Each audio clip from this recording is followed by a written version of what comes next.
Anti drugs day సందర్భంగా AP DGP విజయవాడలో మాట్లాడుతున్నారు. ఆ లైవ్ చూద్దాం. బోర్డర్ జిల్లాలో ఛత్తీస్గఢ్ బోర్డర్ జిల్లాలో కొంచెం గంజాయి సాగు చూస్తున్నటువంటి ఆ సాగుని అరికట్టడానికి మనం అన్ని విధాలా ప్రయత్నం చేయడానికి కార్యాచరణ ప్రణాళిక తయారు చేస్తూ ఉన్నాం. అదేవిధంగా ఆ ఏరియాలో కొంచెం మనకి ఈ విజయవాడలో ఎట్లయితే ఫాస్ట్గా ఏ ఊరికైనా వెళ్ళిపోగలుగుతామో ఎక్కడికైనా వెళ్ళగలుగుతామో అలాంటి పరిస్థితి లేకుండా కొంత ఇంటీరియర్ ఏరియాస్ అవటం, అందులో కొంత ఎక్స్ట్రీమిస్ట్ ఏరియాలు అవటం వలన తీవ్రవాద ప్రభావిత ప్రాంతాలు అవటం వల్ల దానికి ప్రత్యేకమైన ఆలోచన చేసి అక్కడ ఏ విధమైనటువంటి గంజా సాగు చేయకుండా, మరి సాగు ఒకసారి ఆపేస్తే మాకు కష్టం అనుకునేటువంటి కొంతమంది తెలుసో తెలియకో చేస్తున్న అమాయక ప్రజలకి ఏదైనా ఒక ప్రత్యామ్నాయం కూడా ఆలోచించి వారికి అడ్వైస్ చేయడం, వాళ్ళని ఆ విధంగా చేయాలని చూడటం, ఇది ఒక లెవెల్లో చేస్తున్నటువంటి కార్యాచరణలో ఒక ఇంపార్టెంట్ భాగం. రెండవది, ఎట్టి పరిస్థితుల్లో కూడా ఆ హార్వెస్ట్ జరిగే ప్లేస్ నుంచి బయటికి రాకుండా చూడటం, బయటికి రావడం, తర్వాత దూర ప్రాంతాలు అయితేనేమి ఆంధ్రప్రదేశ్లో కానీ ఎక్కడికైనా కూడా రవాణా జరపడం, ట్రాన్స్పోర్టేషన్ అరికట్టడం, ఈ రెండు కనుక మనం గట్టిగా చేయగలిగితే ఖచ్చితంగా ఫర్దర్ జరిగినటువంటి కన్సంప్షన్ అయితేనేమి, దాని అమ్మకాలు అయితేనేమి, దాని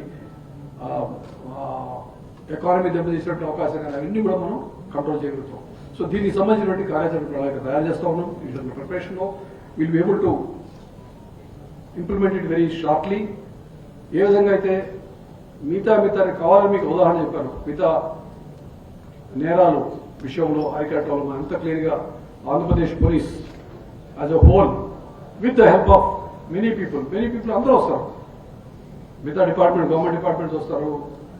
ఇట్లాంటి విషయాలకు వచ్చినట్లయితే డాక్టర్స్ వస్తారు, సైకియాట్రిస్ట్ వస్తారు, సైకాలజిస్ట్, కౌన్సిలర్స్, పేరెంట్స్ అందరి సహకారం తీసుకొని అందరి సహాయంతో దీన్ని కంట్రోల్ చేయడానికి ఖచ్చితంగా ప్రయత్నిస్తాము. మాకు ఖచ్చితంగా ఏదైనా సరే మేము ఒక ఫోకస్డ్ గా చేసినప్పుడు ఎప్పుడు కూడాను AP police has always succeeded. మనకి చాలా చరిత్ర ఉంది, ఇది కూడా చాలా విజయవంతంగా పూర్తి చేస్తామన్న చాలా నమ్మకం ఉంది. దీనికి అవసరమైతే కేంద్ర ఏజెన్సీల సహాయం అయితేనేమి తీసుకొని, అదేవిధంగా ఇతర రాష్ట్రాల సహకారం తీసుకొని, ఇతర రాష్ట్రాల పోలీసులు, అదేవిధంగా ఇతర ఇవాళ సంబంధిత శాఖలతో సమన్వయం చేసుకుంటూ ఖచ్చితంగా కంట్రోల్ చేస్తామని చెప్పి నేను మనస్ఫూర్తిగా అనుకుంటున్నాను, ఆశిస్తున్నాను. ఖచ్చితంగా మేము విజయం సాధిస్తామని నమ్మకం కూడా నాకుంది. అదేవిధంగా చాలా పకడ్బందీగా దాన్ని ఎన్ఫోర్స్మెంట్ యాక్టివిటీస్ చేసినట్లయితే, అదేవిధంగా అవేర్నెస్ కార్యక్రమాలు చేసినట్లయితే వీటి పట్ల ఆకర్షితులు కాకుండా చూడాలా. ఎందుకంటే ఇట్స్ వెరీ ఈజీ ఒక్కసారి చేయడం. In fact I appreciate the two boys who come here and talked about it. I can tell you one thing, ఒక్కసారి కూడా తాగకుండా ఉండేవాళ్ళు ఎంత గొప్పవాళ్ళు, తాగి ఆగేసిన వాళ్ళు ఇంకా గొప్పవాళ్ళని చెప్తారు. That's more difficult action, that's very difficult. So ఏదో భగవంతులో ఏదో మొత్తం జోలికి పోలేదు, సంతోషం. కొంతకాలం పోయి మళ్ళీ దగ్గర రావడం అనేది చాలా కష్టమైన విషయం. So I do appreciate. అది చాలా డిఫికల్ట్ థింగ్. ఒకసారి తప్పు చేసి మళ్ళీ దాన్ని ఆ జోలికి వెళ్ళకపోవడం, ఏదైనా తప్పైనా కానీ, నేరం కావచ్చు, తప్పు కావచ్చు, వ్యసనం కావచ్చు, ఇంకోటి కావచ్చు, అది ఇంకా గొప్ప విషయం నేను మనస్ఫూర్తిగా విశ్వసిస్తా ఉన్నాను. అందుకని వారిని ఇంకా అనేక మందిని మీరు కానీ ఇంకా అదర్ కౌన్సిలింగ్ సెంటర్స్ అయితే రిహాబిలిటేషన్ సెంటర్స్ టేకప్ చేసి ఎక్కువ మందిని మళ్ళీ అటు గీత దాటిపోయినది మళ్ళీ రావడానికి ప్రయత్నం చేస్తానని మనస్ఫూర్తిగా నేను కోరుకుంటా ఉన్నాను మిమ్మల్ని. అదేవిధంగా మాకు వచ్చేసి చాలా ఇంపార్టెంట్ విషయం ఏంటంటే, బహుశా డైరెక్టర్ ప్రాసిక్యూషన్స్ మీకు చెప్పుకుంటారు,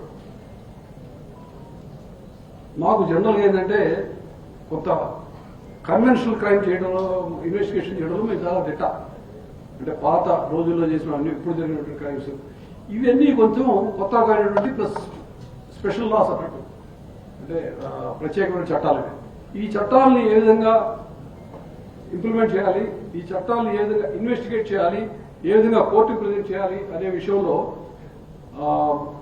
చాలా ట్రైనింగ్ ఇస్తా ఉన్నాం. చాలా సంవత్సరాలకి కాదని నేను, అయినప్పటికీ ఎన్నో సంవత్సరాలు అలవాటైనటువంటి కన్వెన్షనల్ క్రైమ్ ఇన్వెస్టిగేషన్ చాలా బాగా చేయగలం. కానీ ఇవి వచ్చేటప్పుడు కొన్ని చిన్న లోటుపాట్లు ఉన్నాయి. ఆ లోటుపాట్లను తగ్గించడం కోసం ప్రత్యేకంగా మా శాఖకైతేనేమి, ఎక్సైజ్ శాఖ వారు, ఇతర శాఖ వాళ్ళందరూ కూడాను అదేవిధంగా పూర్తి సమన్వయంతో ప్రాసిక్యూటర్స్ ని కలుపుకొని వారితో పాటు మాట్లాడుతూ ఎఫ్ఐఆర్ డ్రాఫ్ట్ చేయడం దగ్గర నుంచి, పంచనామా రాయడం దగ్గర నుంచి, సీజర్ దగ్గర నుంచి, కోర్టులో ప్రజెంట్ చేయడం దగ్గర నుంచి ఎవ్రీథింగ్ ఒక ప్రాపర్ గా శిక్షణ ఇచ్చి ఇన్వెస్టిగేషన్ పకడ్బందీగా చేసే విధంగా ప్రయత్నం చేస్తాం. దానివల్లనే నేరస్తులకు శిక్ష పడుతుంది. ఈ ఈ పర్టికులర్ నేరాలకు ఇంత పెద్ద శిక్ష ఎందుకు పెట్టారంటే ఇది చాలా పెద్ద నేరం. ఇది is a crime against the state, ఇది crime against the state economy, national economy అనే ఉద్దేశంతో చాలా పెద్ద పెద్ద శిక్షలు పెట్టారు. ఆ విధంగా వచ్చే విధంగా వారందరూ కూడా శిక్షణ ఇప్పటికీ ఇస్తున్నాము. ఇంకా దాన్ని ద్విగుణీకృతం చేసి ఇంకా మేము చేస్తామని చెప్పి అనుకుంటా ఉన్నాం. అదేవిధంగా వీటికి సంబంధించినటువంటి సపోర్ట్ సిస్టమ్ ఉంటుంది. అంటే కెమికల్ ఎగ్జామినర్స్, ఎఫ్ఎస్ఎల్ రిపోర్ట్స్ ఇవన్నీ కూడా కరెక్ట్ గా రావడం లేదు. దీనికి సంబంధించి కూడాను వాటిని ఆ సంస్థల్ని బలోపేతం చేయడం, ముఖ్యంగా ఎఫ్ఎస్ఎల్ మీకు తెలుసు, నాకు ఎగ్జాక్ట్ ఏ స్టేజ్ లో ఉంది కానీ ఒకసారి సమీక్షించలేదు. కానీ ఒకప్పుడు దేశం మొత్తంలో ఏపీ ఎఫ్ఎస్ఎల్ అంటే చాలా గొప్ప పేరు ఉండే. అంటే ఏంటంటే జీరో పెండెన్సీ అనేటువంటి ఒక లెవెల్కి మనం రీచ్ అయ్యేవాడు. ఆ లెవెల్లో మనం రీచ్ అవ్వడం ఒకటి. అదేవిధంగా ఎఫ్ఎస్ఎల్ యొక్క సహకారం ఏదో ఒక అఫెన్స్ జరగానే వాళ్ళు వెళ్ళి చేయటం, తర్వాత అక్కడికి వెళ్ళిపోవడం, అదేవిధంగా రిపోర్ట్ ఏదైనా ఒక మెటీరియల్ వచ్చిన దాన్ని ప్రాపర్ గా ఎగ్జామిన్ చేసి రిపోర్ట్ ఇవ్వడం చేయడం అనేది చాలా ఇంపార్టెంట్. ఎందుకు చెప్పాను నేను, ఎఫ్ఎస్ఎల్, ప్రాసిక్యూటర్,